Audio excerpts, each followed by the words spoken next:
Welcome back to Game Talk Radio. I'm Greg, I'm Jen. and this is episode 24. 24. This is the second start of episode 24, because I botched the first one so bad we actually re-recorded the first 5 seconds, which is funny because on the Have At You podcast I do on Mondays 2 weeks ago, they were doing the round table, and Trent's like, hey everybody, I'm here with, it was Brett, Jordan, Todd, and then it goes to Greg, and I just went, hey everybody. I don't know if I was trying to say hey everybody or I was trying to say hey everyone, but it came out as hey everybody. Hey, everybody. Hey everybody. It was excellent. I'm going to call you Bubby now. That's okay. That's a good name. I like that. Well, I call my cats that anyway. All right. Yeah, I call him Bubba. Bubba's usually what? It's a shortened version of Bubba. Exactly. It's like a cutesy version of baby. It's like Bubba. Well, I think Bubba is actually Yiddish. Oh. It's like Yiddish for like little grandmother or something completely unrelated to cats in any way. It's a term of endearment, Bubba. I remember hearing that on South Park, where like Kyle's mom is like Bubba. And they're Jewish, so that makes sense. Okay. Speaking of South Park. Yes. And that was not a planned segue, let me just tell you. It worked out. I'm firing on all cylinders this lovely Sunday morning. The day has arrived. Well, technically October 17th is the day it will arrive. The Fractured Butthole South Park game comes out. Ooh, new South Park game. Okay. So I would make an argument that one of the best RPGs I've ever played in my whole life was South Park Stick of Truth. It was great. I played through it. It actually took me 2 tries because I started playing it a few years ago. And I don't know, I was playing it at a really, a hard difficulty because I was thinking to myself, oh, this is going to be really easy. I'm going to make this harder for myself so that I don't feel like I'm going to breeze through it. And their hard setting is actually quite difficult because it's all based on timing. I would never have recommended starting on that, yeah. No. So I set it down, and then when I found out that they were coming out with the second one, you really pushed for me to play through it because I had rewatched all the South Park and I was really excited, and you're like, well, why don't you play the game? Yeah, it's a must play for any fan of that show. It really is. Because I've always told people that if that game came out and there was never any more South Park ever, it would be the ultimate send off to that series. It had every reference from every episode, every character, everything was great. You go around the town and you learn a lot about every character, and it's very well done. I think for being a video game that has so many references, I mean, all the character actors are there, and it's great. It's a lot of fun. The thing that is a little frustrating if you're not used to the type of RPG that it is, it's not, I mean, it is turn-based, but a lot of the actions that you do are timing based. So it's you hit A at a certain point, or B at a certain point, or X, and it's you like have more to do interactive combat. Yeah, like it's not like Final Fantasy VII where you just pick a command and then he does the command. It'll be more like you pick the command and then you have to hit another button at the right time. It's almost like a music rhythm game in that sense, where you have to hit it at the right time to get your extra damage and everything. I guess you would consider it real-time turn-based, where you have the different turns of the opponent and then your player, but then there's an element of real time. And I tend to not do more real time, like the later Final Fantasy games are all real time combat, and I don't necessarily enjoy it, but I like how they did that because they took a little bit of real time and incorporated it into turn-based, which I think is really well done. And you've been playing Persona 5 currently. Yes. And that's all turn-based? It's all turn-based. Okay, because for anyone who doesn't know, I haven't been allowed to play it because Jen started playing Legend of Zelda Breath of the Wild, and then I didn't want to wait, so I started playing it. Oh, yeah. And it killed her buzz to play it because she watched me play the whole game. The one game I was looking forward to. Well, technically, there were 2 games because it was that Persona. and it was Persona. Persona and South Park. So then with Persona, she was like, hey, I'm going to play this. And I'm like, okay, cool. I'm like, that sounds great. You should play it. I'm going to play it too. And she looked at me. She's like, I'm going to play it. So I said, okay. And then I looked at him again. I said, you don't understand. I'm going to play it. So I've been missing out on apparently the greatest thing since sliced bread this year. And here's the funny thing. I am about 24 hours in, and I don't even think I'm halfway done. Yeah, I think I was talking to somebody over the weekend, and they said they put 90 hours into it. Yeah. And It's really easy to do, though, yeah, to put in that to get amount of wrapped time. up. Yeah, Mhm. and there's so many things going on. Exactly. But so I gotta tell you, so obviously I'm excited about a new South Park game, but I'm a little worried about it. So what I'm worried about is not necessarily the game not being good. I have full faith that that game's going to be amazing, but I haven't stayed up with South Park. I haven't been caught up with Oh, South Park sure. for many seasons. Like I'm not talking a couple seasons. I'm talking probably 10 seasons at this point. I'm Well, behind. I watched through it, and you watched some of them. I did, and like I really fell off the wagon when they started doing the every episode is like some sort of political statement to something going on in the news. Like when they switched to the format where it was we're gonna do an episode in a week, like they literally make those episodes that week that they come out, which is Sure. insanity to me. But that's how they do it, and so they would pick something that was current, make an episode around it, have it done, and the episode comes out on a Wednesday. But I'm really starting to feel like I don't. What if I don't know enough about the South Park universe to get enough of the references? Well, I watched the trailer, and it looks like they have the Coon, which is Cartman's alter. I've never seen it, You've never seen the Coon? and I've never seen the episode with that in it. Well, it goes with Mysterio, I think. I can't remember if it's Mysterio, Mysterion. It's well, spoiler alert if you haven't watched it. I think it's Kyle's alter ego. Okay. He's a crime fighter. Or not Kyle, I'm sorry, Kenny. So you don't know it's Kenny for Okay. a really long time, and he talks in this very deep Christian Bale Batman type voice. And he runs around at night, and Coon is his enemy. It's like his Joker or Yeah. Two-Face or whatever. I gotta tell you, like, I found it a little offensive. Like I know it's supposed to be because it's South Park, What's offensive? but like the name of He looks like a raccoon. I know, and that's the joke. Oh. But that's what I mean is I actually found that a little offensive, but I know that's what they were going for. So I don't want to touch too much on here because I don't want to make everyone uncomfortable. But it just like anyway. So I didn't have any urge to watch the episodes. So now I've missed out on countless seasons of South Park, which I don't know if it's getting to like Simpsons territory for me now, where I just have stopped watching it because I feel like there was a dip in quality in the middle, so it lost me as a fan. But I kind of want to go back to it because I know there's good episodes there, and it wouldn't be on for what is it, 21 seasons or whatever it's up Something to like now. that, yeah. It wouldn't be on that long if it wasn't good. Well, and I agree with what you said, and I've watched everything that's available. And so I would agree that when they went away with the story arcs where they were pre-written and not necessarily, I think they've always been pop culture based. Sure. I think that they did it very intelligently, as much as you can do that kind of thing intelligently. They picked and chose their pop culture carefully. It wasn't every episode was jam packed full of pop culture references, and I think it's very much a disadvantage when you have so much material at your fingertips that you try to do everything. Whereas, in seasons prior, when it was in its heyday, was much more, there was some subtlety to it, there was some overt things to it, but there was still that overarching storyline between the relationships between the kids and everything. And it's almost become a caricature of itself, which is what happens in any sitcom and any TV show. It becomes, okay, Kenny's the poor kid, so, everything's about, Kenny being the poor kid, and Kyle's always the Jew, and then Cartman's the fat one, and Stan's just Stan. I think really the series is about Stan. But and I always liked South Park. Like I never had a problem where I ever got to a point where I thought they were stupid. I thought they were dumb episodes, and I didn't like the style they took. So I just need to dive back into it because I know if I dive back into it, I'll get hooked on it.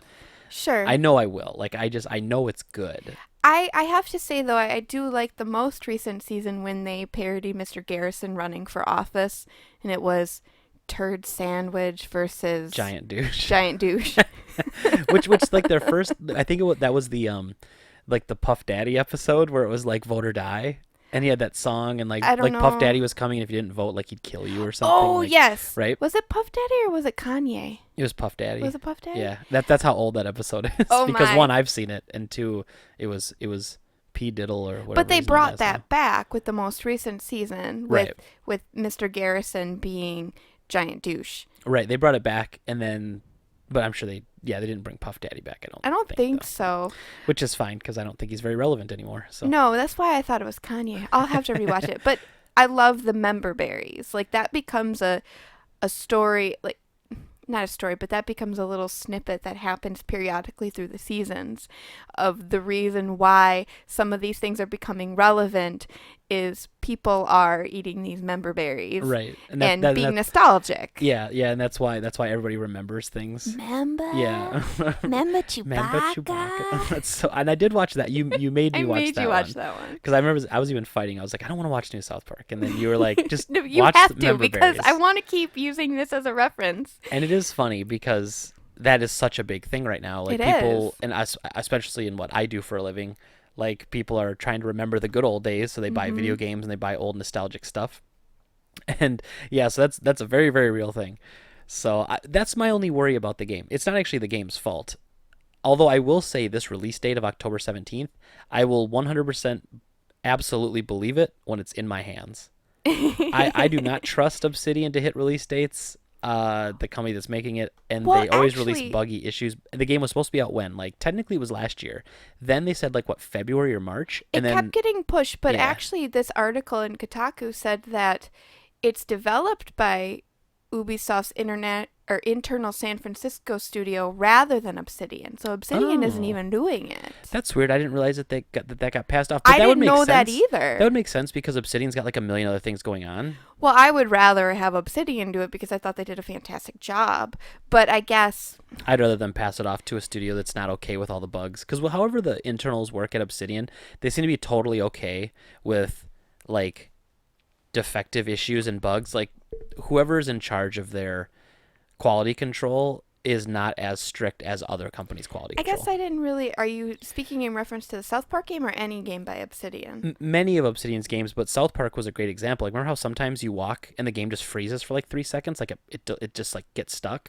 Like, you walk into a new area and it straight up just freezes for 3 seconds. Like, the PS3 version of Stick of Truth is pretty buggy in my opinion. I guess I don't really notice that kind of stuff. Like I remember there being some like stuttering where Yeah, I guess you stuttering's a would better way of go saying it. to like you would go to a new panel or a new screen and then you would kind of like and then keep going. Yeah. But it wasn't any longer than that.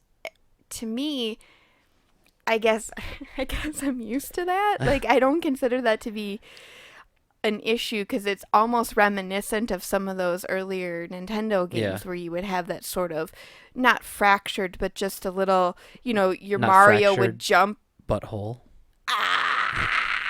But I think October 17th is when it's coming out.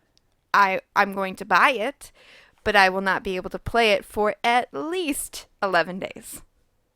More like 12. So I've got 12 days to beat it. No. So before when you're not watching, Dennis. when you're not watching, I no, can no, play no, it. No, no, I think that we're gonna have way more things to worry about. I feel like No, if I had to wait until we got back from Japan to start playing Persona 5, but you self-imposed that. That was not imposed by me. That was self-imposed, and I don't think it was a good idea. I think there's gonna be way more things that you are gonna be worried about and focusing on, and if Maybe. not, I'm not giving you enough to do. But sometimes, sometimes good stress relief is, taking a couple hours out of your day, relieve some stress, play some games, right? Right? I'm getting the death stare. Okay, so anyway, that's that story. Just want to talk about South Park. They finally have nailed down a release date. Yay! A lot of people, once they play this game, they get why it's so awesome. But if you haven't played it yet, a lot of people might look at it and just think it's another licensed property game. It's absolutely not. It is a fantastic game. You have to play it. It's very well done, and actually, if you're on the fence whether or not to play Stick of Truth, wait until the game comes out because you get a free copy of Stick of Truth with your purchase of the Yeah. Fractured But Whole game. Yeah, and they're actually going to bring that out to like PS4 and Xbox One. So, because Stick of Truth wasn't on those consoles, so they must be doing like a digital version of them so that you can get it for free on that console of your choice. I don't know. Like I saw that Yeah. in the promo, which I thought was actually probably. I don't know if I don't know how I feel about them doing that because don't they want people to buy their game on a different I think like a different physical game, or do you think it doesn't matter? well, I don't think they were going to release it physical anyway, so I think this is their way of getting the few fans that didn't buy the first one to play the first one, maybe even before the second one, but then also to kind of keep the game relevant because if they're going to make it and put it on the store anyway, they can give it to the people who pre-order the game, and then there might be other people that see it and go, "Oh yeah, the new South Park game. I didn't pre-order it, but I can buy the original one on my PS4 and then buy the new one on my PS4."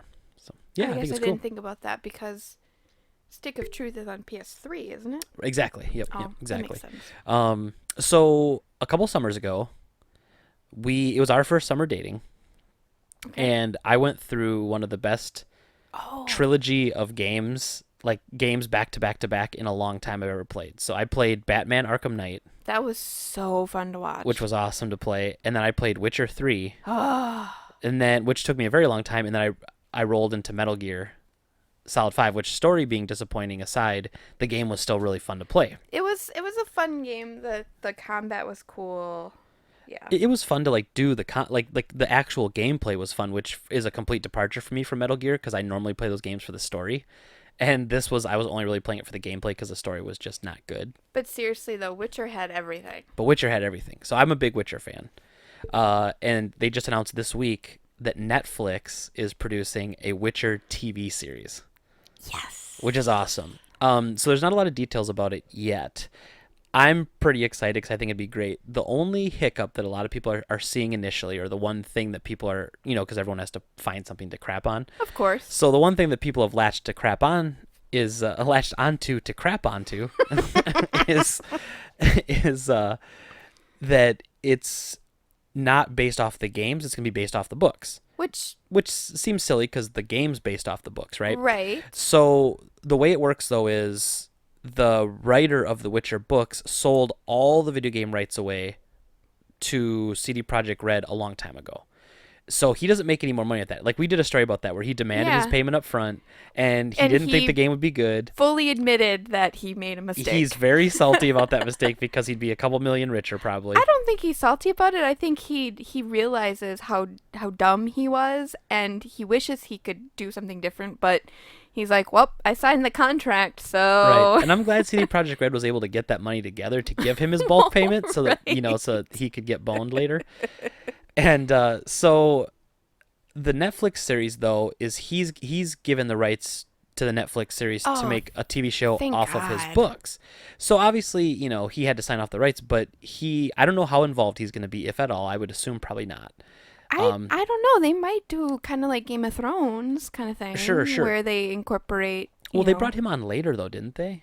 I think he was involved from the very beginning. Okay. George R. R. Martin. I thought like it was a couple seasons. I know that's what they do with The Walking Dead. Like Kirkman, who wrote the Walking Dead comic, like now he's like a writer on the show, and he used to just write the comics, and they just took his ideas and kind of warped them into a script. No, I think he actually wrote a lot of the.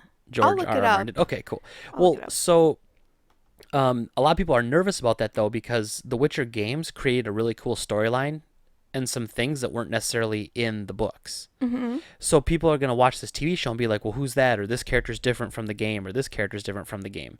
When technically the TV show will probably be more accurate to the books than maybe the game might have been. Because the video games have blown up more. The reason this Netflix series is coming out in the US, I think, is because of the game here. I don't think if the game had sold very well that they would do this Netflix series here. Probably not. So a lot of the people watching it are going to be people that liked the game, and they're going to have the game in their brain as a reference to the TV show as opposed to the books, which most people have not read. I don't know. I'm hoping for it to be like Game of Thrones, where you've got this adaptation that's. I see it going more like that because even in Game of Thrones, I mean, they did a really good job of explaining who the characters were, and there's a huge cast of characters, and the Witcher series is kind of like that, where there's a lot of characters. But I just think that people are smart enough to know that there's going to be some adjustments and tweaks to make it more like the novelization. I mean, it would be like, I mean, if you think about it in this way, it would be like if somebody created a Game of Thrones game that was an adaptation of the novel, and then Yeah. somebody at HBO was like, this would be a really good series. Like, I think that you're going to get different people. Like, you've got, when Game of Thrones started, the people that I knew, and I had heard of it and read the books, and I was excited.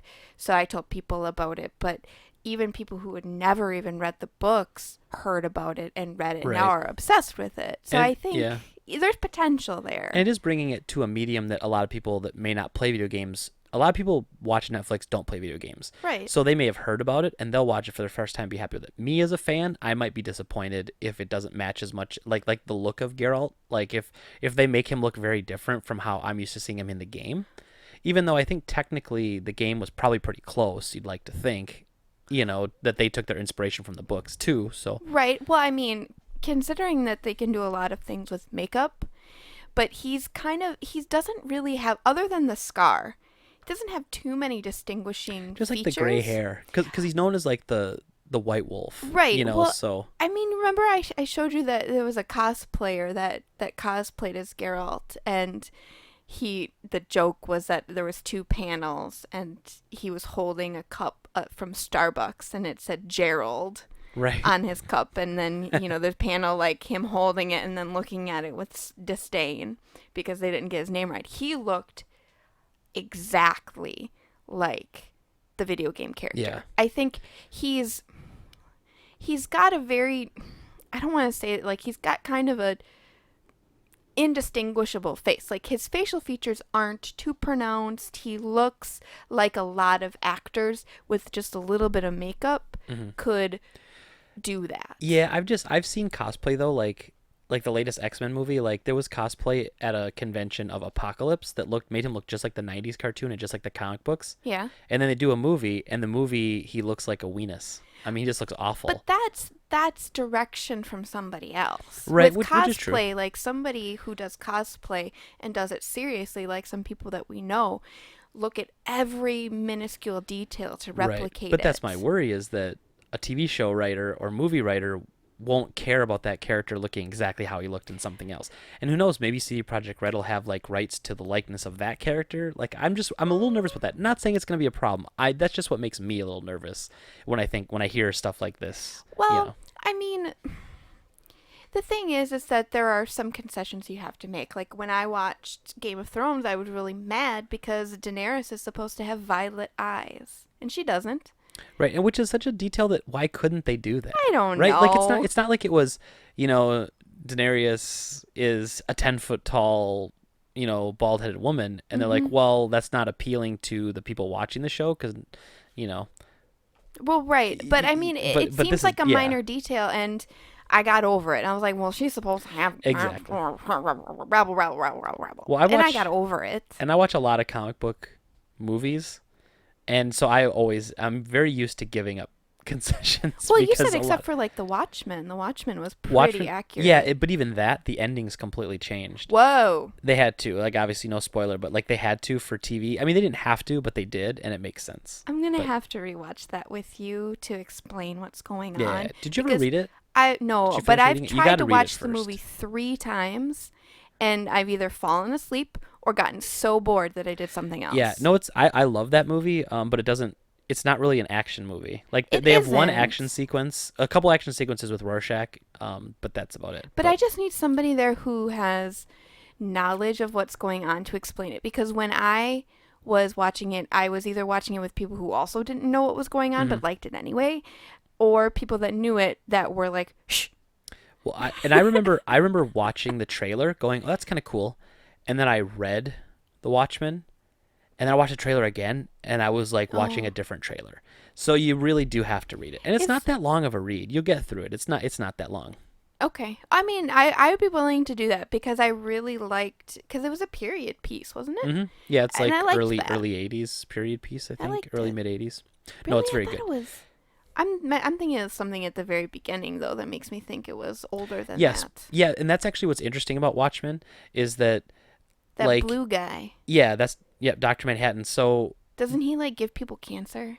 That's a plot in the movie and in the book, yeah. Oh. So the idea is that the Watchmen you're seeing, like at modern day when the Mm-hmm. movie starts, is years after there was like a law passed that there were no superheroes allowed. Okay. So the government kind of passed this thing saying that you couldn't have superheroes around. So when you look back to the old footage, that's when there was like the first ever superhero team. And so Oh. a lot of those people, like one of the characters talks to the original Night Owl. He's like the second Night Owl, or he was. So Oh. the original one wrote a book, and then Dr. Manhattan was the only, because Dr. Manhattan's the only real one with any actual like powers. Exactly. It is strange, I'm but just so- but if you have to read it, it's but the idea. So anyway, just to not go on a huge tangent. but- Not go on a Watchmen yeah, rant. the idea is like in the 60s. I want to say it Mhm. was the 60s. There was like a superhero team. And then in somewhere in the 70s or early 80s, they got outlawed. So when the story picks up, they've essentially disbanded, and the story begins with one of the original Watchmen, Okay. the comedian, gets murdered. But no one I knows. remember that Yeah, part. no one knows he's the comedian. He's just an old guy watching TV in his house who got murdered. But Rorschach knows who he was. He knew his secret identity. So he thinks people. So Rorschach goes on this mission trying to figure out what's going on because he thinks people are murdering superheroes from the old days. That's what the movie's about? That's what the movie. That's how it starts. Yeah, I see. That sounds really interesting. it's really interesting. It's And I'm very like, interesting. Can we go watch it right now? Yeah, like maybe we will watch it. You got to read it first. But I love that movie. And just on a side note, the voice actor of Solid Snake, David Hayter, he adapted that script to the movie. He helped write it. That's different So- from David Spader. Is there a David Spader? There's David Spade, Oh, that's what I'm thinking. David Hayter, and then there's a James Spader, And then there's Bill Hader. and there's Bill Hader. Oh, geez. You think they're all related? No, because none of those names are the same. Hater. You're being a hater. You're okay. Okay. I think I'm gonna give it the benefit of the doubt. I would love, love, love, love, love to know who's gonna play Geralt, who's gonna play some of those heavy hitting characters, Mhm. where it's gonna start. Maybe it does, give you way more background. Like maybe it goes all the way back. Well, it would have to go all the way back to the first Witcher game or the first Witcher book. Well, and the thing about The Witcher is they actually have a very good story buried underneath with like this kind of with the political climate that's going on in the world. So Geralt is a Witcher and he's a monster hunter essentially, but he's not loyal to any particular right, he's throne. kind of a mercenary. kind of, yeah. And so his job is basically go to town, help them with their problems, get paid, get tipped, and just rid the world of monsters. But here's something also to think about. We're thinking of the U.S. market when we think, oh, maybe it won't do as well. But this guy, this author who wrote the Witcher series, is like the Tolkien of Poland. Right. So Yes, I yes. think even if it doesn't do well, I still think it'll do well in the U.S. market just based on how people know about Witcher and Witcher 3 being such Yeah. a great game and everything. It's going to kill in other markets That's who true. actually know the storyline and will probably be very pleased. Just like when Game of Thrones came out, the people who had read Martin's work over the years since like the mid 90s to present day were pumped when they found out that Mhm. they were making an adaptation. So I think it might do well not in the US, but I still think people will be I'm people really like this sort of Yeah. plot. The other worry that people have is that it's going to be too low budget to be able to do any good CG for good CG monsters and stuff like that.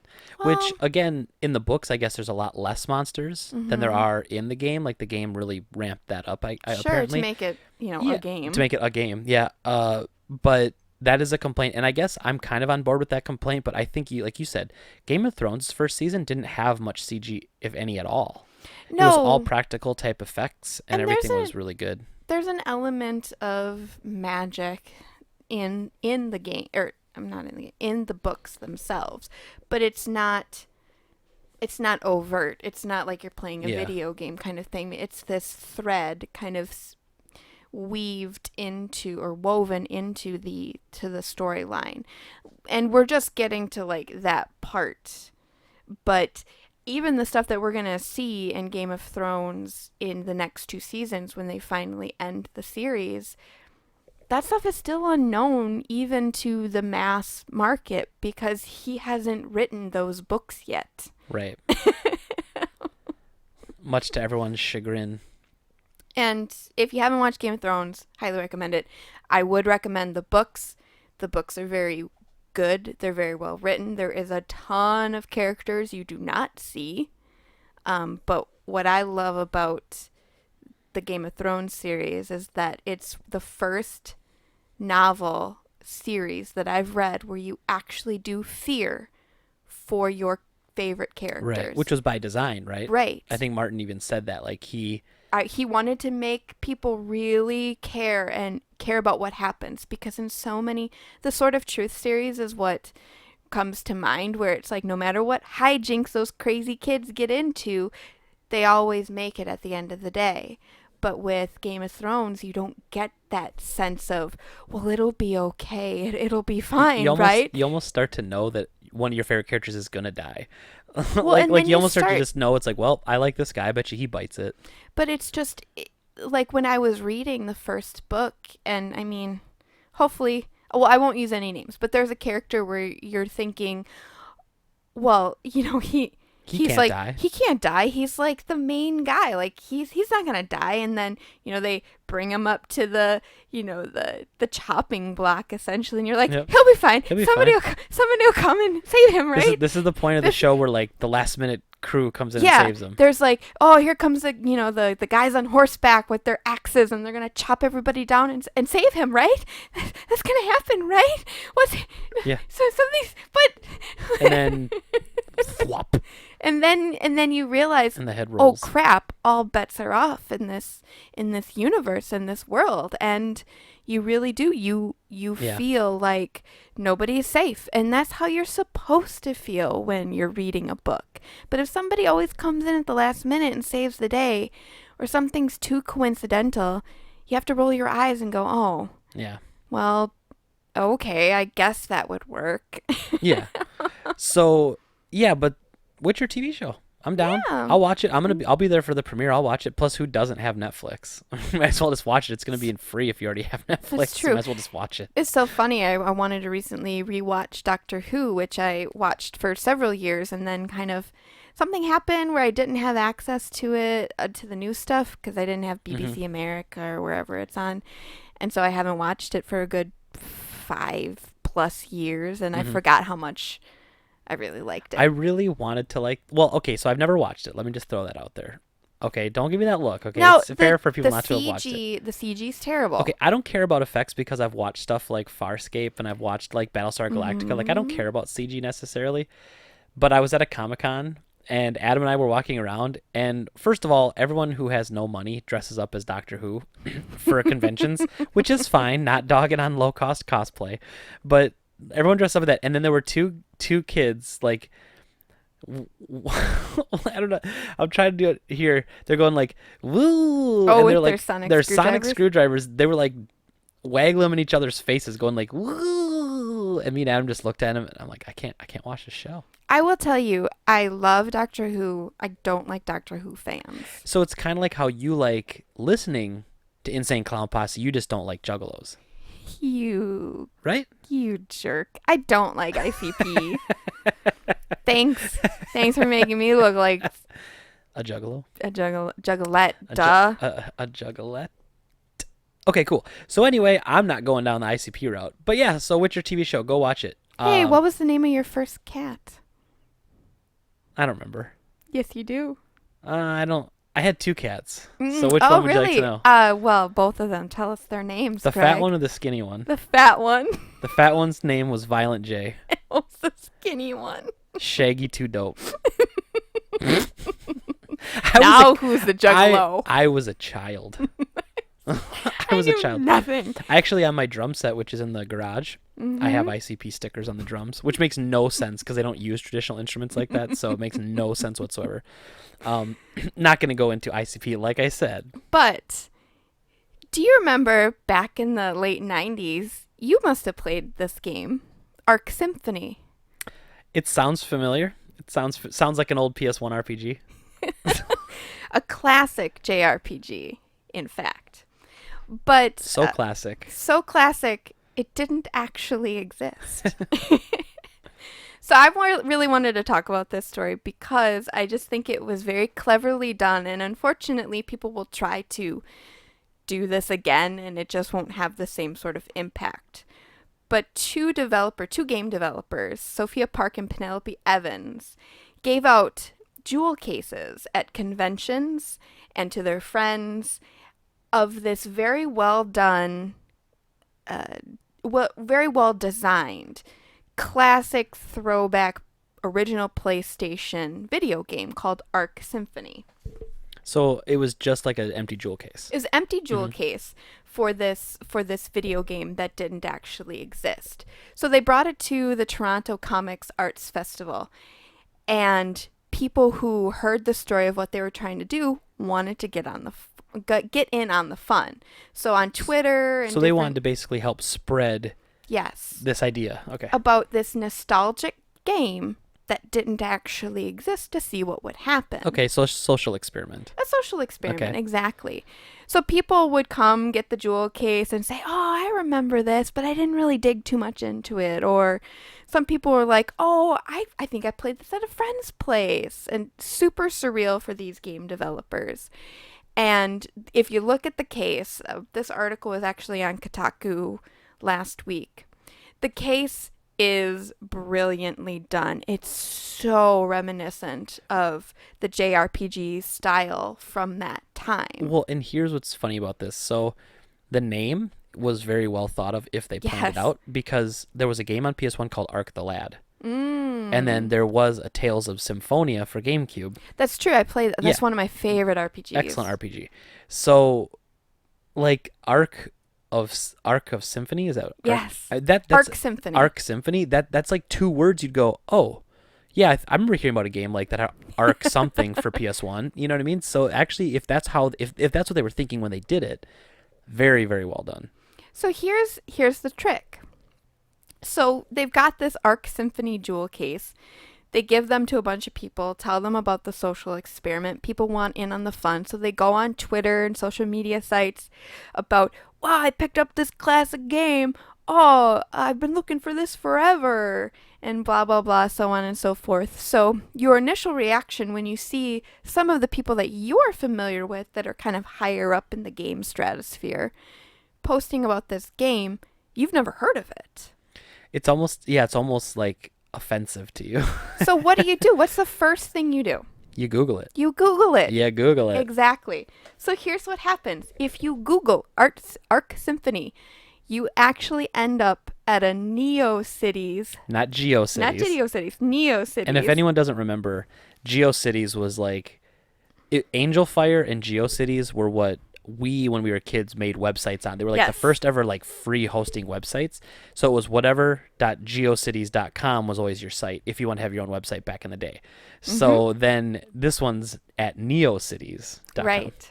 So it's a NeoCities fan site for the game Arc Symphony. That doesn't exist. That doesn't exist. Okay, I keep saying that because I can't, like, that's the whole point of this, is that this game does not exist. Now, if you go to this fan site, it is stereotypical, very well done, of a 1997, 1998 fan site. Mhm. There's links, there's pictures, there's very pixelated pictures on there, and it's so well done. I was fooled. I look at it and go, oh my gosh, I can't believe this website still exists. I could see Who's that. Yep. maintaining this? But here's where the fun begins. That is where the game actually begins, because part of that website is an IRC, Mhm. which I can't remember what that stands for. Internet Relay Chat, I think, something like that. Real-time chat, like a bulletin board, but real-time. So like a chat, before chat rooms were chat It was rooms. basically early chat rooms. Yeah. Yep. So here's what's funny. The game itself is not Arc Symphony. It's this website where people talk about Arc Symphony. And it uses an open source tool called Twine, which is interactive, non-linear stories. Which we had to look up. Yeah, I had never heard of it before. Which I haven't either, which is kind of surprising in this industry. I don't often run into things I've never heard of before, like Arc Symphony. Right. but I didn't know what it was, so we had to look it up. So Arc Symphony is a game about how fandom actually works. And it takes place on this board for this non-existent game. And this is from the Kotaku article I'm going to quote. After taking a brief personality quiz, you jump into the mix, playing the part of a poster. Just like their marketing felt so accurate that you could believe Arc Symphony was real, the cast of characters you talk to in the game does as well. Mm-hmm. So there's different cast of characters. Like there's a couple that bought different phone lines so they could chat on IRC at the same time, and there's a newbie on there. There's like the kind of crabby person that's one of the moderators, a professor that insists you call him by his username, all of that. So that's the actual game. Yeah, so it's one of these like almost like an ARG, where it's like this real world crossover kind of game, and so you're playing it on a website, and it's built into the website. You don't download anything, and you're not playing with anybody else. It's not even really a game. It's this kind of interactive experience, I guess, interactive storytelling, and it's really kind of neat. And what they did though is they took it one step further, and they said, let's make like physical props, right, to help spread awareness of this. Like they didn't go out there and just say, hey, we have this really cool game that simulates what it's like to be an old IRC user based on a fan page. They made the game marketing stuff so that people would find it through that. And It's just a neat way of kind of attacking it. And I mean, I don't miss having dial-up. I don't miss BBS. I don't miss mailing lists. But there's a small part of me that does. And so when I looked at that, and when you boot up that IRC, you hear the dee dee dee shang chong, shang chong. So you hear that old dial-up, and that's exactly what Park, one of the developers, said. I don't miss it, but part of me does. And she hand-coded the website, used the graphic design that she learned on different forums. And she wasn't ever into fan fiction, but if you dig far enough, you'll find fan fiction, and it is bad. Yeah, it is not good. As it usually is. But that's really neat, and I think it's really interesting that a lot of people would hear that and go, I think I've heard of that game. Mm-hmm. So it was a neat social experiment also in regards to where people didn't realize it was false. And I think we could take this to a larger scale and say that's happening a lot lately with how accessible news is on Facebook and stuff, and how all this stuff comes through your feed and you read it and it's like, oh, it's from a website called, newspeople.com or whatever, and you're like, oh, well, it's the news, so it must be true, right? I mean, that's just kind of like, we have that natural assumption, which now obviously we have to be more intelligent than that, because news as it has become entertainment, and the way advertising works online with having to get clicks and having to get views to make money on advertising, people will say whatever they want to get you to click or view their content. But not only that, but you got to take it almost a step more internal, and it's not wanting to appear like you don't know what you're talking about. When you're expected to know everything because information is so accessible, the fact that you don't know. And actually there's a top comment on this article that says some people are in on the joke, others don't want to appear foolish or uncool and are just lying and say they vaguely remember it, and some honestly can't remember what they have and haven't played. But this is where I wanted to talk about this. I experienced something similar a few years ago when a friend of mine proposed a group of people all cosplay as characters from a made-up anime. Walking around the convention floor, people would ask us who we were supposed to be and would give a vague, I think I've seen that, when you gave them the name. So it's this, I don't know what it is, but it's, I know what it's like to just kind of go along and just be like, oh, really? Ha ha. Right. Well, someone's telling you a story or something, and they're like, oh, yeah, so you've been there, right? You've been down to that restaurant on the corner. You're like, yeah. Just keep going the story. Like it doesn't matter if I've been there or not to the story. But they're trying to just explain something, but they ask you a question. I don't know if it's like a technique to make sure you're listening, but they'll say that. So you're just like, yeah, I've been there. Like, just keep going. Because if you say no, it goes, oh, well, let me tell you about that restaurant in the corner. It's like, nah, let's get to the story. Like, just, Just finish the story. Well, but here's the thing that I've learned. I not necessarily haven't gotten burned, but it's come back to bite me. Because if I say yes to one of those things, then that person will make a reference to it and then I won't get it and then I look even more stupid. So I've learned not to even start down that path. So if somebody's like, well, you've seen Yuri on Ice, right? No, I haven't. I know what it is. I know it's about. Right. It's an anime with some figure skating person named Yuri, and I don't know because Yuri can be a boy or a girl's name. So I'm gonna make the assumption that it's probably a boy because male anime characters are much more interesting. But I'm not gonna be like, yeah, I've totally why I love that because then they'll be like, oh, don't you love that episode? Blah Yeah. blah blah blah Yeah. blah. Well, a lot of the times I think it depends on the context of the conversation. Like if you have a lot of shallow conversations, you're just like, yeah, just to agree to get going with the conversation. But if it's somebody you're really close to, you typically won't do that though. Like you won't. I wouldn't lie to you if you said, hey, have you seen, the newest South Park? I was like, yeah. And then you're like, oh, really? What was your favorite part? And I'm like, I didn't watch it. Well, I'm not gonna do that to you. But I might do that to somebody like if it's an old friend I haven't talked to in like 10 years and he's like, oh, hey, remember that band we used to watch in high school? And I was like, yeah, it was great. I mean, I don't, otherwise you say no and they're like, oh, don't, and then they keep going on about it and you're like, I don't want to continue this conversation. Like I was jeez. agreeing with you. I was agreeing with you to get out of this conversation, not get dragged further into it. But I just think for me, it seems almost easier to just be upfront with people, because if you don't remember or you don't know, it saves you a lot of headache later. And I've watched my share of sitcoms where that comes back to bite you because then people just make an assumption where it's like, you took that CPR class. Yeah. Oh crap, this person's having a heart attack. You said you took CPR. So we need you over here. It's like, Sorry. I lied. Mrs. Doubtfire is a perfect example. Exactly. And that happens too. Like a little lie blows up into something bigger. It does. And So- you know what? I would much rather. This is what I tell people. I have a poor enough memory. Like my memory is bad. I can hardly remember what I did yesterday. It's just I have a hard time remembering things. So why would I lie and try to keep track of all of that stuff when if I just tell the truth, the fact that I've never seen Yuri on Ice today will still be true tomorrow? Yeah, it just saves you the headache of Trying to remember Yeah. all of my lies. pretty much. I don't need that in my life.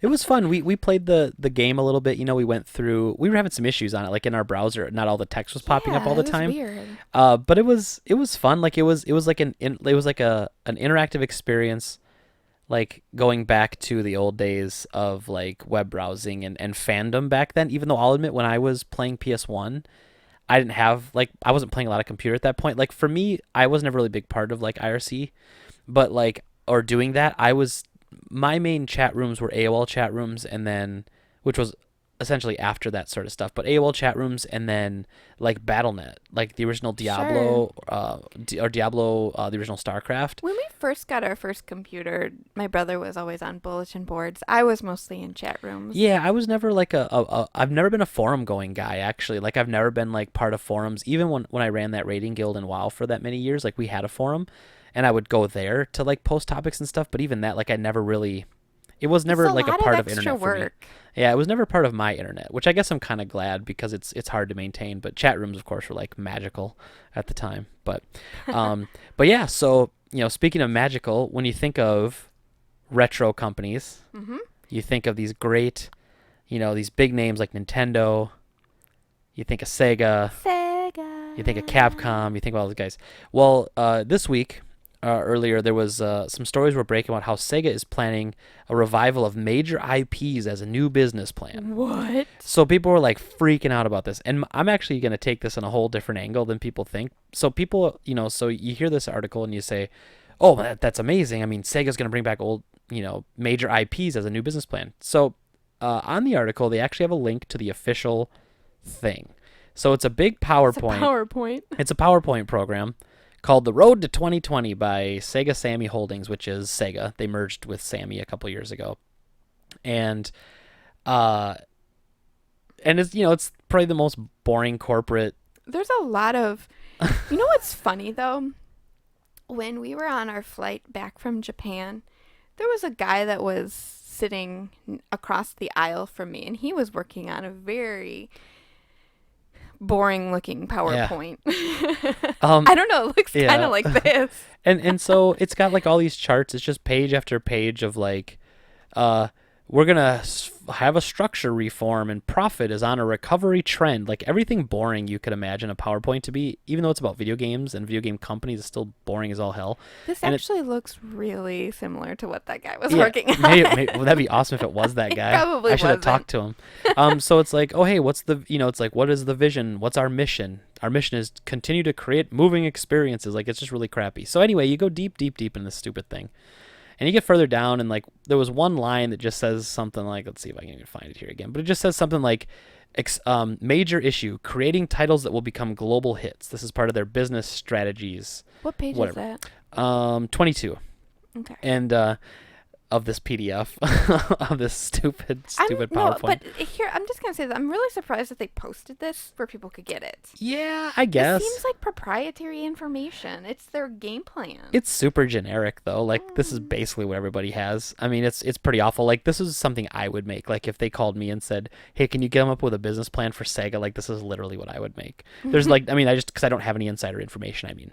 So it says, expand utilized IPs. So there's 4 points. It says revival IPs, existing IPs, new IPs, and external IPs. That seems like everything. Yeah, right? They're like, hey, you know what we should do? We should expand upon everything that makes us money. Duh. Like this is frustrating to me because like this got picked up by a bunch of blogs and they're like, oh, Sega's bringing back, and all these people are like, oh my god, what are they gonna bring back? Comic Zone. They're gonna bring back like these. They're picking these stupid, obscure titles from way back in the day. And what I don't understand is one, like if they're gonna bring back something from their old library, it's certainly not gonna be something that was low key like that. And secondly, Sega's been doing this forever. Sega True. games are not typically worth as much money as Super Nintendo games because Sega, for the most part, well, one, it wasn't. I don't want to say it wasn't as popular, but for people who bought it in collectibles speaking, it wasn't. Like, it was a different type of gamer. But they've been doing re-releases forever. The PS2 had a Sega Genesis collection. The PS3 has Sonic's Genesis collection, where it's just a bunch of old Sega games. On the Genesis itself, they had a 6-in-1 cart, where there were 6 Genesis games on one. Mm-hmm. So, like, Sega's been doing this forever. They always make, like, collections and packs of their games, and then they re-release them. So reviving IPs... I don't know what that means. If all that means is that they're going to do a PC version of like Sonic or an iPhone version of Sonic 1, 2, which I think they've already done, then it's like, what other IPs are you going to revive to make money? And then they're going to expand existing IPs. Okay. They're going to make new games. Okay. Like who didn't think they were going to, like, I think the whole point of me sharing this. It seems kind of duh. Yeah. Like the whole point of me sharing this is all just one big, like, well, duh.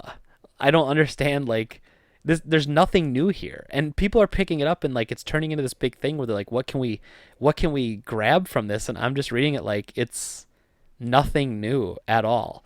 And yeah, so in this, they don't even talk about any particular game. It's just like you said, it's very generic. I mean, they have 2 slides that talk about just pachinko machines. Right.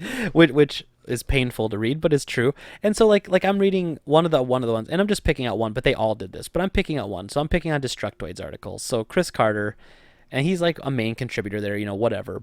But it's like what IPs they're actually reintroducing is anyone's guess, but it's crazy to think of how many classic, now defunct series that they've worked on. I mean, you have Columns, Comic Zone, Vector Man, Streets of Rage, Knights, Burning Rangers, and Guardian Heroes. I've literally heard of none of those. Like, I mean, Streets of Rage is huge. They're doing the TV series, remember? Or the media. Remember we covered that story a couple months ago? Like, Sega was, like, Streets of Rage was getting adapted to some other form of, like, Sega had a few of their IPs get sold off to, like, was it called media something companies. else? No, it was Streets of Rage. I don't remember. There was another one, too. I'm just blanking on whatever the other one was.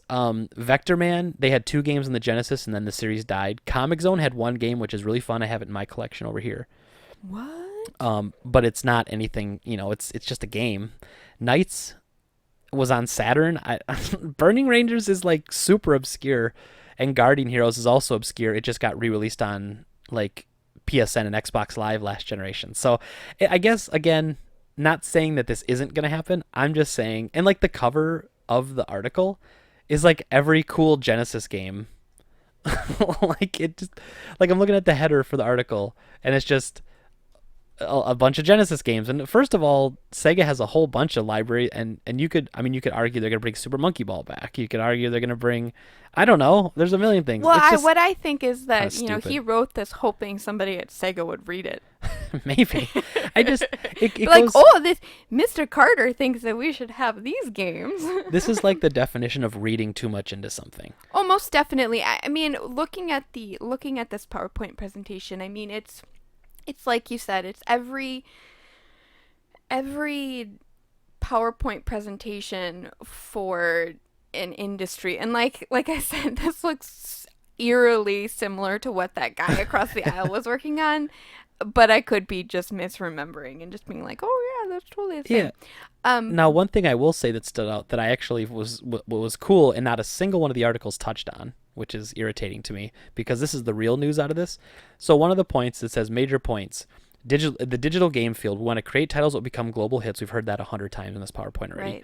right. But they have pictures of 4 things. So one of them's Puyo Puyo Quest, which is awesome. But one of them, kind of in the lower right corner on page 24, is Phantasy Star Online 2. So Phantasy Star Online 2 is not out in the United States. It's in Japan. It's like an MMO. It's a sequel to Phantasy Star Online. It's really awesome. They have an Asian version, which is completely translated to English already. And there's no US release for it. So I'm hoping then that this major point shows that they are still looking at that game as a revenue provider and they're going to bring it to the United States. It's already translated. It would take almost like no effort whatsoever. So really when I look at this whole thing, the only real big story here is that they might bring Phantasy Star Online 2 to the US. But again, there's no proof, so I guess maybe that's why they didn't cover it, but at least it's something you could look at and say it's possible. Yeah, I'm reading this just thinking, wow, it just seems like everything that you would want to do if you owned a video game company. Yeah, like Do yeah. the whole they call amusement machine Well, feel. they want to get into. I can't tell if this is made already, or if it's something they want to get in. But there's something called Paradise City, which is like, it's I the saw business that. strategy. So like, it looks like they're trying to build their own resort. Like they're gonna have a Sega, which when we were in Japan, there was like that Joypolis was a Sega Oh, this looks arcade. new though. So this looks new. So maybe in Japan, Sega's building like another like a Sega resort, like a video game sort of thing. A 3-minute drive from Incheon International Yeah. Airport. Yep. So I don't know. Those are the only real. I mean, this whole thing's really boring. Like, if imagine how awesome video games are, and then imagine the most boring business thing you do, and just smash them together. No, I think that this is, well, I'm looking at this timeline they have on page 30 where it's no, they started construction of Paradise City in 2014, South Korea's first integrated resort facility. Okay. Well, and like later on, they talk about major initiatives for the Sega side, and it's hold a Sega festival in Akihabara. That'd be awesome. No Have a Sega festival. way! That would be I'll go cool. back to that. They're talking about going to the Tokyo Game Show, going to the Japan Amusement Expo, and Anime Japan 2017, all that sort of stuff. And then the rest is like continue to position. I love stuff like this. Continue to position return of profits to shareholders through stable dividends as a basic policy. Yeah, that's basically saying that we're going to do things so that our company makes money, so our shareholders don't sell and our company doesn't plummet in value. Could you imagine a Sega festival at Akihabara? On a Sunday when they close all the streets down, could you imagine like Oh, a big Sega parade?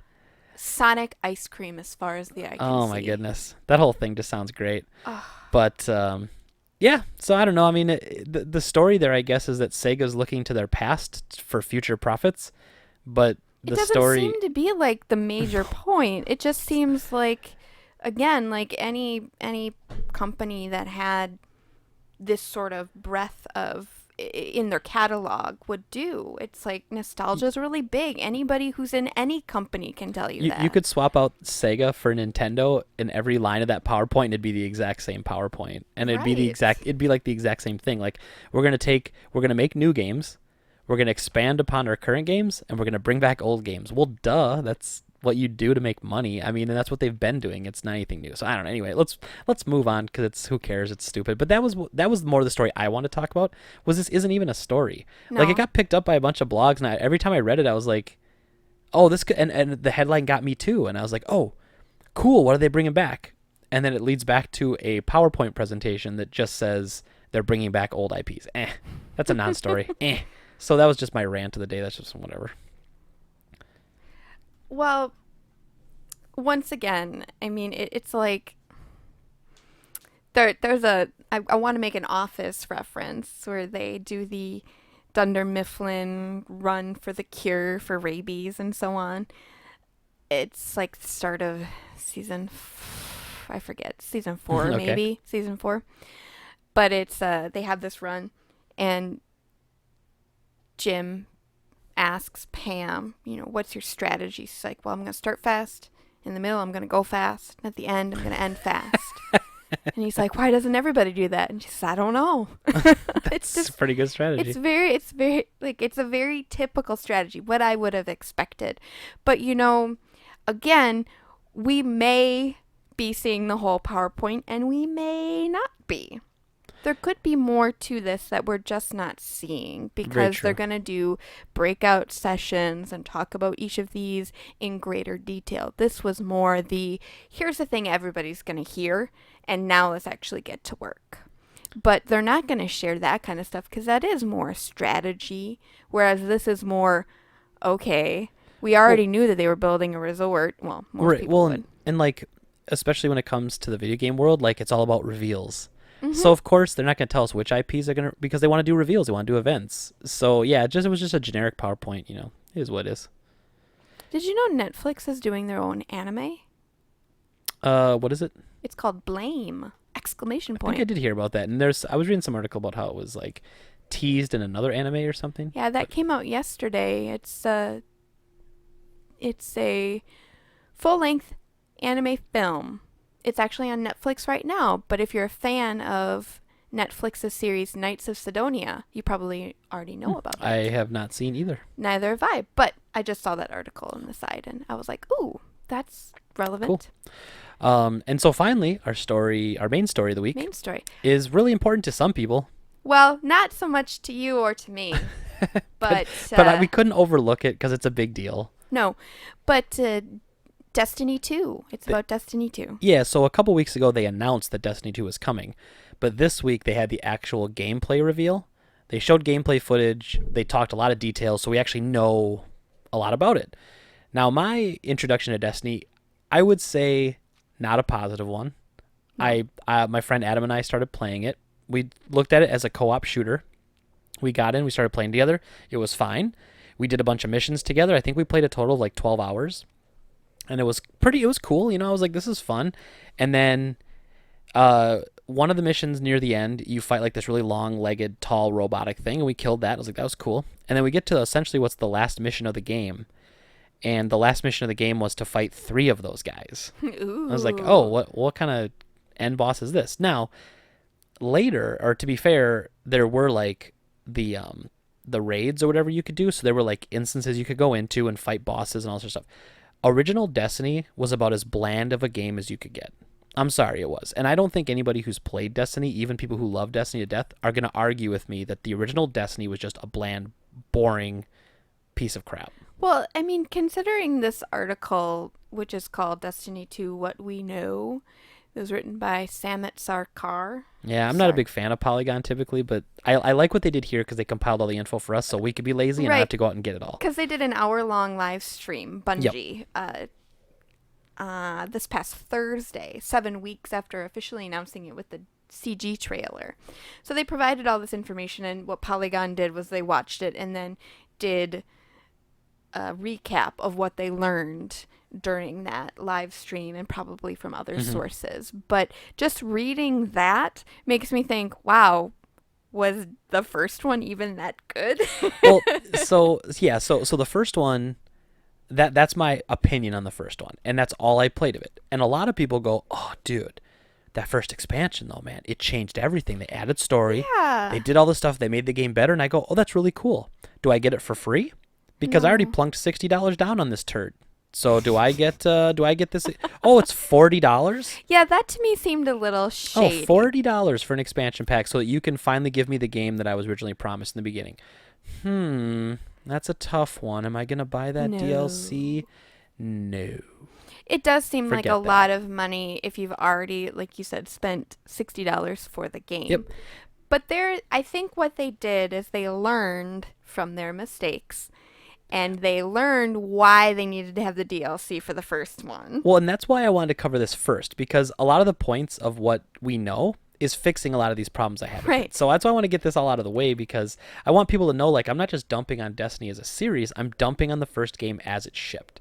Because I don't believe that Bungie wanted to release that game that way when it shipped. I think they wanted like another year, and Activision was like, nope, you got to release it now because Sure. we got to get this game out. You've had all these years to do it. We've plunked all this time and money into it.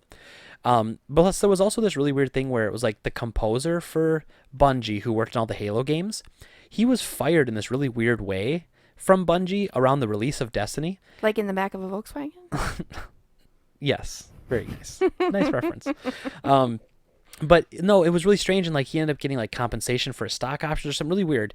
But then there was this other story that came out that said something like he was responsible for writing either a lot of the dialogue or some of the story. The composer? The composer. So then when he got fired, they had to change all this stuff, which resulted weird. in almost like the story being completely upended and having to be essentially rewritten. So I don't know if like the composer went in and demanded more money, or he said he had intellectual rights to the story. I don't know what happened. Yeah. Like I'd have to look into the story again because that was years and years ago. But it was something like that. So that could be a reason why the story was so bland at the beginning. Like maybe 6 months before the game came out, they had to push the reset button on the story, and it was really generic and crappy. I don't know. Honestly, don't care, because something that Destiny does, which is just like Halo does, which I really, really hate, is they build up a ton of amazing lore outside of the game. Right. And it's okay if you want to expand upon the lore. Like if the lore existed and you could get to it in game and then you can just learn more about it in other media, I'm okay with it. World of Warcraft does that very well. The Warcraft universe has done that I very was just going to say Warcraft does well. that. Very, very well. But then you've got like this, like there's key points in Halo that you don't understand. Like people are like, oh man, if you just read this book, it explains everything. I'm like, I don't want to read a book. Why do I have to read a book? Why do I have to read a book? I just want to play the game. I hate reading books. I like playing games. That's simple. So anyway, so that's my complaint with the first Destiny. I don't play it. I played it for a little bit in the beginning. I think the game's really overrated, but I understand that the people that like it really love what they've done with the game since it came out. Okay, moving on. Moving on, this is what this Looking forward. hour-long live stream kind of distilled down into these main points. They said, first and foremost, the story will be more cinematic. Which is, obviously, that was like my first complaint, is that it was really Right. dull and that there was no boss or story, so that's excellent. I love to hear that. They also said there will be 4 planets, so that's 4 different settings for the action that you can travel to. So I hate to keep bringing up the original game, but I wanted to just contrast to this article because I want to talk about my experience. So in Destiny originally, you would go to these different quote-unquote planets. One was like the moon, and you go to these different areas, and then what they would do is they would give you like a generic mission in that area. You'd go do it, and you're done. Then you'd come back, and it's like, oh, you have another mission on the moon. You go back to that exact same area, except it's like you might be in a different place. In like, say, like the map is 4 squares side by side, and you have 1, 2, 3, 4. In the first one, you start on square number 1 and move to the right, and in this mission, you start at square number 4 and move to the left. Oh. And so like it's the same level though. It's just like they're just so it was really just generic. People would call it vanilla, but I'm not even going to say that. Like it's generic. Like that's what it was. So anyway, sorry, go ahead. So they're going to have 4 planets again. So they said, but there will be a lot more to do on those worlds. So they say something very similar to what you said. Quote, its expansions felt like sterile locations for players to repeat the same monotonous activities. Yep. But they're saying that they'll be augmented with additional features when you have to go back to those planets or those areas, as opposed to it being the same. So they'll try to keep things kind of feeling the same, but different ways to accomplish those things. There's going to be no more returning to orbit. Yeah. So you haven't played it, so you may not get what's so bad about this. But so here it is. So you do a mission, like you're in orbit, and you pick what mission you want to do. Sends you to a load screen, which is very long, and you load up the planet, and then you play your mission. Say you have another mission, like nearby. You have to go back to orbit, have a long loading screen. You go back to the Citadel or whatever, I don't remember what it's called. The Crucible. I don't know. It's not what it's called. I don't remember what it's called. Who cares? And then you're up there, and then you have to pick that mission again, and then you have to load again to go to that place. So it's like load back to main menu, then load back to mission, Right. load. Lots of loads. Lots of loads. So they say, of course, you'd have to wait through what amounted to loading screens during each transition. And in other words, for every 30 hours you spent playing Destiny, you might have spent an hour traveling to and from orbit. And that was just their kind of educated guess. But they're saying that won't be the case in Destiny 2, and it's possible to travel directly from planets without jumping into orbit first. So, hooray! All right. No new classes, and 3 subclasses are being replaced. So they're not even adding subclasses. They're just replacing old classes with like a better version of, and they're doing kind of like what Blizzard does with WoW. Like they'll redo their talent trees and their talent, like they're just doing that basically. So it's fine. They're balancing and they're changing it, giving it a new feel without having to create like a whole new class. Right. So I don't know much about that. So they talk about different things being gone and getting Which I probably wouldn't even adjusted. understand because I don't remember any of this. I made a warlock. I remember that. But yeah, so there's changes. I guess I don't. So they're saying also that weapon loadouts are changing, but not much else on the gear front. Yeah, so the menus look identical to what you're used to. Loadouts now, what they're doing is you can only have like there's some new weapons like they're heavy. So there's like new like grenade launchers and rocket launchers, but you can only have them in the power slot. So you can't have like 3 grenade launchers. So they're just kind of capping what you can carry, and you can have like 2 main weapons and then like a heavy. It's kind of what it was before, but now they're being a little more restrictive on where you can put your weapons or what kind of weapons you can have. So they're also saying that the Crucible which is the game's competitive multiplayer Right, that's why I said component, Crucible. Okay, it's the multiplayer, yeah. will feel more intimate and strategic. So apparently it did support in Destiny 6-on-6 combat. But what they say, they're scaling it back for Destiny 2. The sequel will be limited to 8-player competition across all Crucible game types. So it used to be 12 players per match, and now it's going down to 8. So they're reducing the number of players that can play, but I don't think that's a big deal. It's more Personally. intimate because there's less people. Yeah, isn't that a funny way of saying it? Yeah. It will feel more intimate. It's cozy. So that's the only nice way you can put that we're gonna make it less accessible. It's like, oh, I mean, 100 people used to be able to play. Well, we're making it more intimate. Now only 2 people can play. Isn't that intimate? Yeah. They also say that the new guided games feature is Bungie's alternative to matchmaking. This I don't is very really know cool. what that means. Yeah, so I'll cover this because you never really raided in WoW either. But in I World did not. in World of Warcraft you can queue up and then people can like it'll or like say for a competitive game like a shooter. You'll queue up and then like Rocket League, right? So when I play Rocket Right. League, I queue up and then it just randomly throws me into a game with 5 other people for 3-on-3. Yes. Well, what this is going to do is this is actually going to allow, because to do the hardest raids you have to have 6 people. So it's going to allow you to basically have a menu where if you're one person playing, you can queue up solo. 5 people can queue up together and they can say, we need one more person. And they can look down a list and say, oh, I want this guy. Oh, it's like the looking for group. It's like looking for group. Exactly. So it's integrating a way of being able to bring people together. So guided games feature is like the queue is like looking for group on World of Yeah, Warcraft. they're kind of incorporating some of the things that we've seen in World of Warcraft or Battle.net right, in general. which is very interesting. It's very interesting because the PC version will be available exclusively through Battle.net. So I first saw that and my mind was like, what? What? That's amazing. I'm like, holy crap, how did Blizzard? And then I stopped. I was like, well, they're the same company. So like Activision Blizzard, obviously Blizzard publishes, Blizzard makes World of Warcraft, but Blizzard is Activision. It's one company. So it's really funny because I was like, what? But it makes a lot of sense. And this is a really, really, really good thing. So Destiny 2 will have all of the auto updating. It will have, I'm assuming, some sort of preloading system where you can preload data, preload patches through Battle.net. And then it has all the anti-cheat stuff. You have to have your account registered. All that sort of stuff's great. So I really like that. Plus, I'm assuming then you can have friends on Battle.net and just invite your friends into Yeah. games through the Battle.net. I mean, like, it's beautiful. So that leads into number 10. Well, there is good news and bad news about Yes. the PC version. So the good news is that the PC port of Destiny 2 will support 4K resolution. So PC is going to blow away the consoles. it's just gonna blow them away. And players will be able to get deep into the settings and adjust those options for like field of view and stuff. But the bad news is that Destiny 2 is launching September 8th on PlayStation 4 and Xbox One, but Activision isn't confirming whether the PC version will arrive on that date. So it's not bad news because we don't know yet. Right, but they haven't said it. If they knew it, they would have said it. Maybe they're really trying to get it done. So clearly there's some problems with the integration into Battle.net. That makes total sense. It's different from the other ones, so I get it. But I also wonder, this is tinfoil hat's going on for a bit, okay? Conspiracy theorist Greg is coming out for a bit. It wouldn't surprise me if they release it on PC later because they don't want to kill the console sales.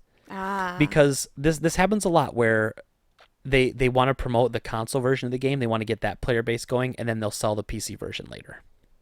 So and really there is one downside to it being on Battle.net as well, which is it'll probably never ever be on sale. Like if it was released through Steam, you'd see a Steam sale, you'd see other stuff. There's a lot of companies that sell Steam keys, and you can get those cheap through other companies sometimes. Unfortunately, Battle.net's Battle.net, and it just is what it is, and you're gonna pay what you have to pay for it because they're the only ones selling it basically. So they put up the store, they sell the exclusive product. So they also confirmed that they're not offering dedicated servers. Yeah, that doesn't bother me, I guess. I don't know. I mean, that kind of makes sense. I don't know. That doesn't bother me at all. I don't know. It's a real big thing with people. They get really... Well, this article says, like in the first game, it won't be possible. Oh, but that's kind of unrelated to the servers. It won't be possible to maintain character progress across multiple platforms. Well, if there were dedicated servers, you could probably argue they could do that. Okay. But you're right. So the idea then is that if I play on PC and then I decide to get the game on PS4 to play with those guys, I can't share my... But why character. would you expect that? I guess I wouldn't expect right? that. I mean, if everything was online like World of Warcraft, though, you'd think, like when you play Final Fantasy 14, for instance, on PS4, and you play it on your PC, you log into the server, all your characters are stored server side. Oh. So when you log into that server, it pulls your information and says, oh yeah, you're Greg Johnson, this is your character. Right. As opposed to this game, it must be stored locally. I mean, I'm assumed it's backed up online too, but it must be stored locally or something. But there's some issue with it where you can't, and that really sucks because it'd be really fun for PS4 people to play with PC people and vice versa. And I don't see why that can't be a thing because Final Fantasy 14 does it.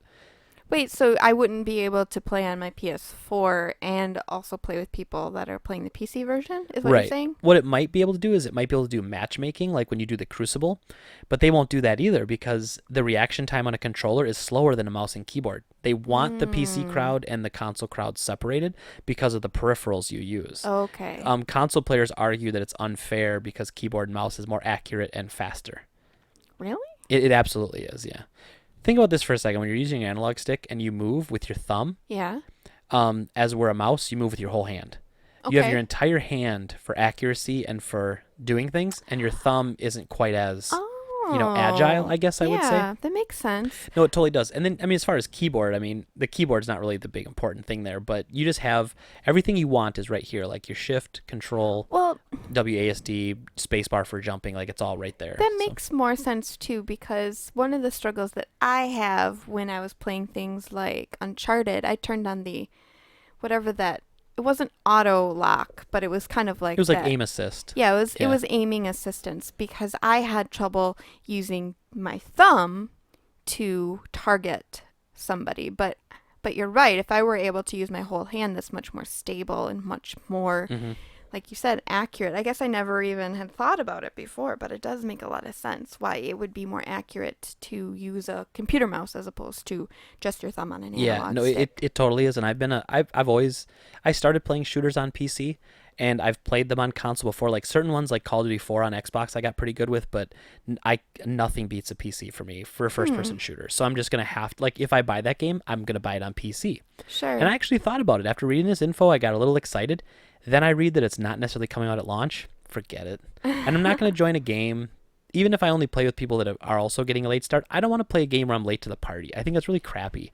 And I don't want to start a game where everyone's always like, well, I've already done that raid. Here's how you do it. Here's the walkthrough. Here's how to get... Like, I don't want that. I want to be experiencing this stuff. Like, I want to be a pioneer in that game, but I don't want to have to be a pioneer on a console, But So lastly, before we go, guys, there's one thing I want to tell you about as well, is I've started doing some more YouTube content, and there's some videos I'm really, really proud of that I've been putting out. I'm trying to do one a week, if not a couple a week, and it's a new series I have called First 30, where I literally just play the first 30 minutes of a game I've never played before. And I record it live, so it's almost like a Twitch playthrough because I'm talking to you and I'm describing the game as I'm playing it. And I just play the first 30 minutes and then I stop, kind of give my rough overview of what I thought, and it's a lot of fun. So if you guys could watch those, they're on the YouTube channel with this, and they're also going to start being uploaded to my friends and I are starting a YouTube channel called The Drop Rate, and I wanted to share them there as well. So if you guys can check us out there, we also have a podcast there called the Have At You podcast, which is a little more R-rated. It's Huh. it's this is kind of like Store Greg friendly, like It's PG-13. appropriate. This is PG Greg actually. I'm not even say PG-13. Well, This is, I said, mega douche and yeah, okay. PG isn't a PG-10, or isn't like a there's G and then there's PG. We'll say parental guardians. Like, we'll say PG. PG's fine. I PG's guess. fine. But that one's a little more R-rated, so that's a little more of like me kind of pulling back on the storefront, and I don't mean that as like I'm fake at the store, but when I'm at the store I try to be a little more professional. I don't try to use bad language, and I try to be really positive and uplifting about everything. And on the Have At You podcast, I try to pull that back and be like the raving lunatic side that I sometimes feel like when it comes to the gaming world, like how things just frustrate me, and I rant almost every week about something on there. And So you're Bob Saget. yeah, kind of. Yeah, like on America's Funniest Home Videos, he was like, or on Full House, he was like this great, Uh-huh. this great father figure, and then he His switches. stand-up His is stand-up is raunchy. Yeah, Horribly, it's horribly and it's vulgar. awesome, and it's very awesome. But anyway, so that's the Drop Rate on YouTube, and we're actually a group of 5 guys doing it. So there's a lot of content from other people, and I really would like it if you could check them out and give us like a subscription and stuff. That'd be great. And if you just like this podcast, you just keep listening to this, and that's fine too. Too But many either way, boys in that podcast. there are. Well, that's why you and me got to record a couple first 30s, Just kind of class the joint up a little bit with a lady. Ha! Well, and as always, guys, you can message me and follow me on Twitter. I'm at Game Trade Greg with 2 G's at the end. I'm at Game Talk Jen with 1 N At the end. at the end In the whole thing. in the whole thing. All right, everyone. Thank you very much. And as always, have a great day. Bye. Bye. Bye-bye. Bye-bye.